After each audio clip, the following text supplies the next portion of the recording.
కడప జిల్లాలో సంచలనం సృష్టించిన గండికోట వైష్ణవి హత్య కేసులో కీలక పరిణామం చోటు చేసుకుంది.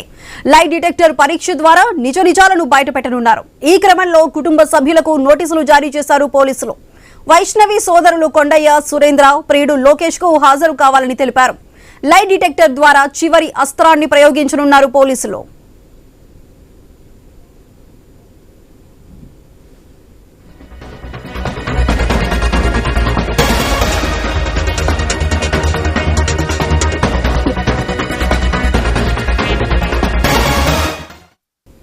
గండికోట వైష్ణవి హత్య కేసుకి సంబంధించి లై డిటెక్టర్ పరీక్ష ద్వారా నిజాలు తేల్చబోతున్నారు అధికారులు.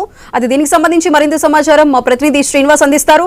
శ్రీనివాస్, చెప్పండి, లై డిటెక్టర్ పరీక్షకి సంబంధించి కుటుంబ సభ్యులు ఎప్పుడు రాబోతున్నారు? ఏ సమయంలో ఈ లై డిటెక్టర్ పరీక్ష అనేది నిర్వహించబోతున్నారు?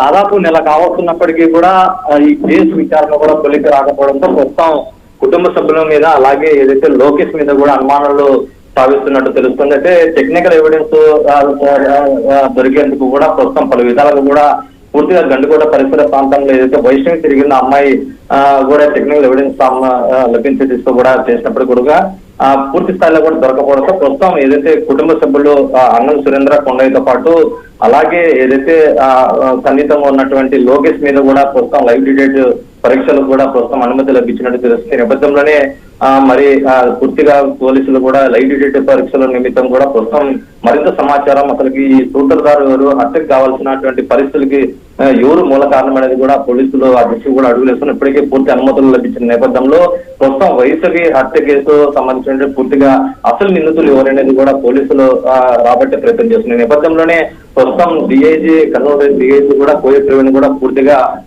ఈ దిశ కూడా ప్రస్తుతం పూర్తిగా దాదాపు నెల పైగానే పూర్తి వివరాలు రాబట్టే క్రమంలో కూడా ఎటువంటి టెక్నికల్ ఎవిడెన్స్ దొరకని నేపథ్యంలో కూడా దాదాపు లైవ్ డిటెక్టర్ పరీక్షలు కూడా చాలా కీలకం కానున్నట్లు పోలీసుల నుంచి సమాచారం అందుతుంది. ఏదైతే గండికోట పరిసర ప్రాంతాల్లో ఉన్నటువంటి పలు గ్రామాలకు సంబంధించిన సెల్ టవర్ ఆధారంగా దాదాపు 350 పైగానే వ్యక్తులను విచారించినట్టు తెలుస్తుంది. అయినప్పటికీ కూడా వాళ్ళు ఆ సిగ్నల్స్ ఆధారంగా ప్రస్తుతం విచారణ చేసినప్పటికీ కూడా టెక్నికల్ ఎవిడెన్స్ మాత్రం దొరకడం లేదని చెప్పి ప్రస్తుతం పోలీసులు భావిస్తూ వస్తున్నారు. ఈ నేపథ్యంలోనే ఓ పక్క ఈ కేసులో విషయంలో తల్లిదండ్రులు అలాగే ప్రజా సంఘాల నేతలు కూడా పెద్ద ఎత్తున ఆందోళన చేస్తున్న నేపథ్యంలో ప్రస్తుతం కొంచెం అటెన్షన్ మాత్రం కూడా వేయడం లేదని చెప్పవచ్చు. దాదాపు నెల పైగానే ఏదైతే జూలై 14వ తేదీ జరిగిందో ఈ హత్య విషయంలో ప్రస్తుతం పలు కోణాల్లో కూడా ట్విస్టులు ఇస్తానే ఉంది. దాదాపు 40 రోజులు గడుస్తున్నప్పటికీ కూడా పూర్తిగా అసలు నిందితులు ఎవరైనా కూడా కనిపెట్టలేకపోతున్నారనేది కూడా ప్రస్తుతం వాస్తవికంగా తెలుస్తుంది. అయినప్పటికీ ప్రస్తుతం లైవ్ డిటెక్టర్ పరీక్షల నేపథ్యంలో అసలు నిందితులు ఎవరు అనేది కూడా ప్రస్తుతం ఆ పరీక్షలో కూడా బయటపడే అవకాశం ఉన్న నేపథ్యంలో ప్రస్తుతం ఆ దిశకు కూడా పోలీసులు అడుగులేసినట్టు తెలుస్తుంది. Right Srinivas, thank you.